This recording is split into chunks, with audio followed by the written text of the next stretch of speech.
Добрый дзень, шановныя слухачы, рады вас вітаць у праграме пра грамадзянскую навуку. А сёння хацелі бы абмеркаваць вельмі важнае пытанне, без якога не працуе кліматычная палітыка. Гэта, зразумела ж, пытанне грошаў.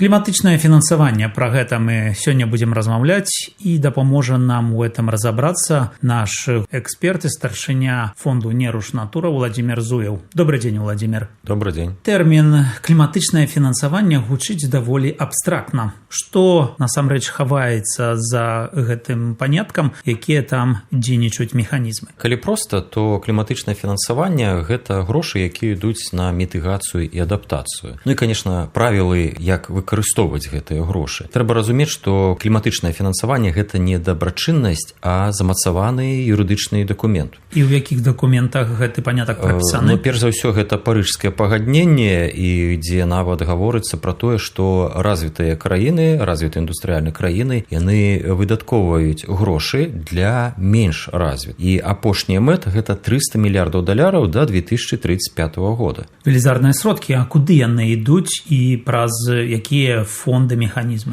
Ёсць два асноўных механізма. Гэта зялёны кліматычны фонд, звычайна з яго фінансуюцца буйныя інфраструктурныя праекты. І другі – гэта глобальны экалагічны фонд, які працуе ўжо давно і падтрымлівае большасць такія экалагічныя праекты, як я говорю, на зямлі. Ці любая краіна можа карыстацца гэтымі сродкамі, напрыклад, тая самая Беларусь? Тэарэтычна любая краіна можа, але для гэта трэба пэўныя умовы. То есть гэта не проста грошы, якія пералічваюцца з глобальнага экалагічнага фонда на дзяржаўны рахунак той ці іншай краіны. То есть гэта трэба сапраўды распрацаваныя праекты, дзе будзе бачна, якую карысць яны прынясуць нашай планеце і клімату. І Беларусь карысталася гэтым глобальным экалагічным фондам. Падлічана, што за перыяд 2005-2020 гадоў у Беларусі было рэалізавана напраму з глобальнага экалагічнага фонду праекты дзесьці на суму $100 мільёнаў.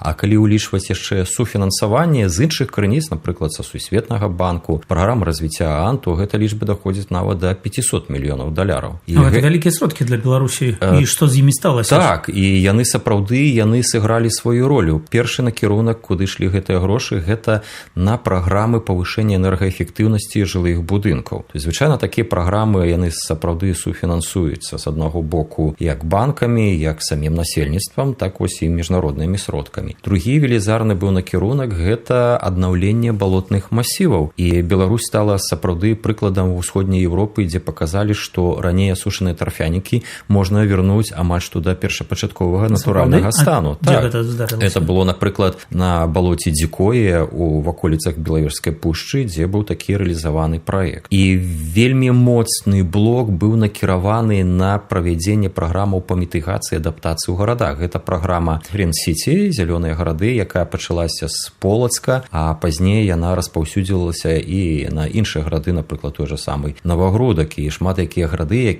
беларускія гарады, якія працавалі ў межах праграмы пагаднення мэраў па энергіі клімату, яны ўдзельнічалі таксама і ў гэтай гэфаўскай праграме. І таксама вельмі шмат рабілася для аднаўлення біоразнастайнасці, як на ахоўваемых тэрыторыях, так і на звычайных тэрыторыях, якія заўсёды прырода карыстаюцца. Але каб атрымаць такія грошы, гэта проста, што уладам любой краіны дастаткова сказаць, што вось мы хочам грошы і давайце, так? Ну, не зусім так, таму што доступ да кліматычнага фінансавання залежыць не толькі ад самого факту удзелу краіны ў пагадненнях, напрыклад, у тым жа парыжскім пагадненні, але ад цэлага шэрагу умоў, палітычнай сітуацыі, даверу з боку міжнародных арганізацый, якасці падрыхтаваных праектаў. Ну і таксама ад таго, ці ёсць у краіне структуры, здольныя такія праекты распрацоўваць, падаваць і потым празрыста рэалізоўваць. І, на маю думку, якраз вот сітуацыя 20 і 22 года, яна якраз прывяла да абмежавання умоў для рэалізацыі такіх праектаў.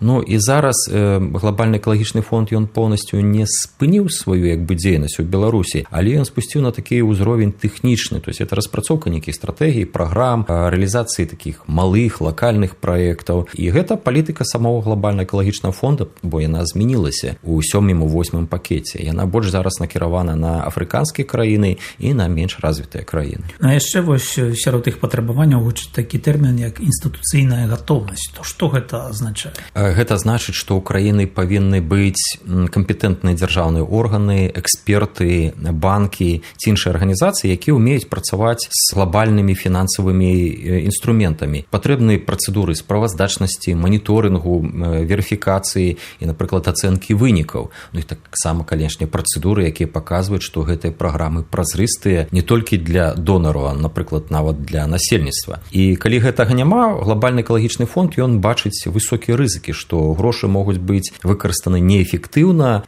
што праект не будзе завершаны, ён не дасягне пэўных вынікаў, або будзе нават немагчыма праверыць яго кліматычны эфект. Владимир, вы неаднаразова падчас папярэдніх праграм таксама згадвалі пра кліматычнае планаванне, вось, каб кожная краіна мела, то вось гэта некая такая нацыянальная сістэма такога планавання, яна таксама бярэцца пад увагу? Ну так, без такой сістэмы кліматычнага планавання прыцягваць сур'ёзныя міжнародныя сродкі вельмі складана. Калі няма зразумелага нацыянальнага плану, напрыклад, якія сектары патрабуюць дэкарбанізацыі, якія адаптацыі з'яўляюцца прыярытэтнымі, тады вельмі цяжка абгрунтаваць, навошта патрэбныя гэтыя грошы з гэтых фондаў кліматычнага фінансавання і які вынік яны дадуць для краіны і для планеты. І фонды фінансуюць не абстрактную некую там барацьбу за ўсё добрае, а канкрэтныя праграмы і праект. Ну а на вашу думку, скажем, для Беларусі ці увогуле для ўсходняй Еўропы, Польшчы, Літвы, якія б гэта маглі быць праекты? Вельмі актуальным з'яўляецца і застаецца быць актуальным гэта мадэрнізацыя жыллёва-камунальнай гаспадаркі, перш за ўсё для павышэння яе энергаэфектыўнасці. Гэта мадэрнізацыя гарадскога грамадскага транспарту з меншымі выкідамі ў паветра, аднаўленне тых жа самых балот, аднаўленне тых жа самых лесоў, як натуральных паглынальніках вугляроду. Ну і, канешне, гэта трансфармацыя сельскай гаспадаркі і павышэнне яе ўстойлівасці ад засух і іншых экстрэмальных з'яў надвор'я. Спектр вельмі шырокі, але для таго, каб гэтыя ідэі ператвараліся ў міжнародныя фінансаваныя праекты, трэба юрыдычна і адміністрацыйна аформленая сістэма прыярытэтаў. То бок галоўнае то, што адбываецца ўнутры краіны,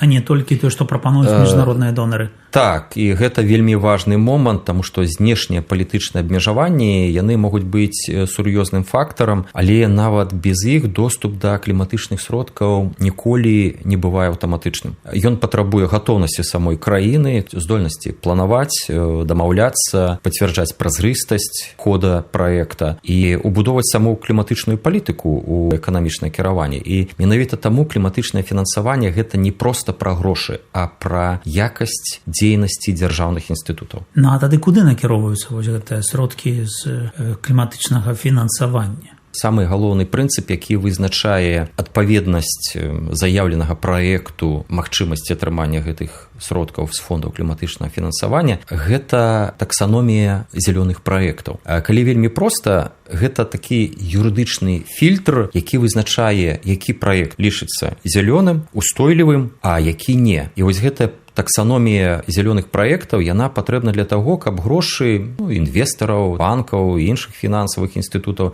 страхавых кампаній шлі не проста ў праекты, якія называюць сябе экалагічнымі, а ў тыя, якія сапраўды даюць нейкі кліматычны эфект або эфект для навакольнага асяроддзя. Ну а навошта такая складаная сістэма? Можна было проста інвеставаць у розныя зялёныя праекты? Праблема ў тым, што без адзіных правіл вельмі лёгка ўзнікае так званая з'ява гринвошингу. Калі праект называюць зялёным, але па сутнасці ён не аказвае ніякага станоўчага ўплыву на навакольнае асяроддзе. Напрыклад, кампанія можа заявіць, што яна будуе экалагічную электрастанцыю, але яе рэальнае ўздзеянне на навакольнае асяроддзе і на клімат будзе вельмі спрэчным. І таму дзяржавы і міжнародныя арганізацыі яны спрабуюць гэтыя вызначыць агульныя крытэрыі, якія віды дзейнасці сапраўды спрыяюць зніжэнню выкідаў, ахове экасістэм, іх аднаўленню або адаптацыі та змяненню клімату. Гэта як такі нейкі слоўнік для фінансавання так, гэта клімат. Вельмі добрае параўнанне. Таксаномія гэта слоўнік для фінансавага рынку, таму што фактычна агульная мова для банкаў, інвестараў і дзяржавы. Яна дазваляе зразумець адно і тое ж. Калі праект называецца устойлівым, гэта азначае, што ён адпавядае канкрэтным крытэрыям. Напрыклад, скарачае выкіды парніковых газаў у атмасферу, не шкодзіць біоразнастайнасці і не пагаршае стан водных рэсурсаў. І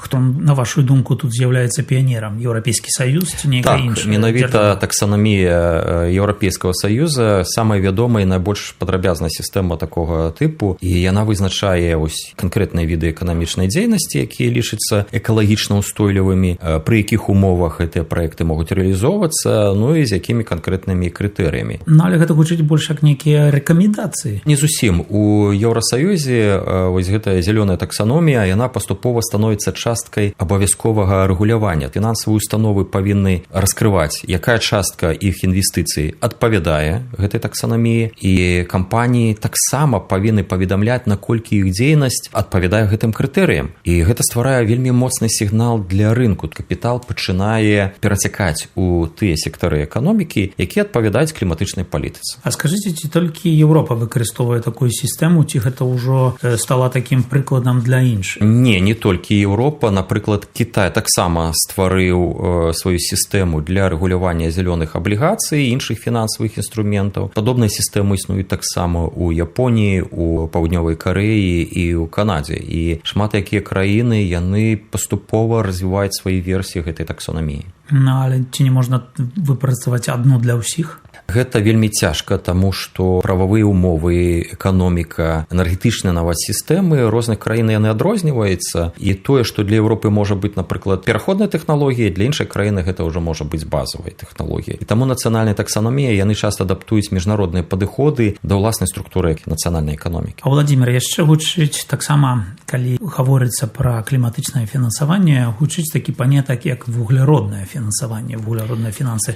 Што гэта такое? Вугляроднае фінансаванне – гэта, па сутнасці, даходы ад вугляроднага падатку, ад продажу квот на выкіды парніковых газаў у сістэмы гандлю выкідамі. І гэта заканадаўчая норма, якая перанакіроўвае грошы, выплаты розных прадпрыемстваў, карпорацый, фірм на кліматычныя праекты. І гэта замыкае такую логіку. Хто забруджвае, тот фінансуе гэтую трансфармацыю. А хто тут гуляе галоўную ролю? Фірмы? Менавіта банкі, таму што банкі выдаюць гэтыя вугляродныя крэдыты для трансфармацыі прадпрыемстваў і фірм. І банкі улічваюць сапраўды гэтыя кліматычныя рызыкі тых ці іншых інвестыцыйных праектаў. Яны ацэньваюць, як, напрыклад, дзейнасць прадпрыемства і яе ўздзеянне на навакольнае асяроддзе будзе ўплываць навогуле на стабільнасць фінансавай сістэмы. І гэта нават прасоўваецца праз рэкамендацыі сеткі цэнтральных банкаў і рэгулятараў. Што адбываецца з кліматычным фінансаваннем у Беларусі? Бо вы казалі, што раней было больш сродкаў, цяпер менш, але нешта Беларусь можа атрымліваць? Беларусь фарміруецца свая ўласная сістэма кліматычнага фінансавання, але яна пакуль што знаходзіцца такіх на ранніх этапах свайго развіцця. Ёсць ужо нацыянальная таксаномія зялёных праектаў і арыентаваны, напрыклад, на дзейнасць у межах еўраазіяцкай эканамічнай супольнасці, і нават ужо былі выпадкі першых выпускаў зялёных інструментаў. І вельмі вялікая роля ў гэтым якраз нацыянальнага банку, таму што галоўная структура, якая прасоўвае ўвогуле гэты падыход? Нацыянальны банк, ён, па-першае, ён звязаны з іншымі нацыянальнымі банкамі ў межах тоже ЕАЭС, і ён паступова укараняе прынцыпы стандарту ESG, Environmental Social Governance, дае рэкамендацыі для камерцыйных банкаў по падтрымцы экалагічных і сацыяльных розных праектаў па ўліку рызык,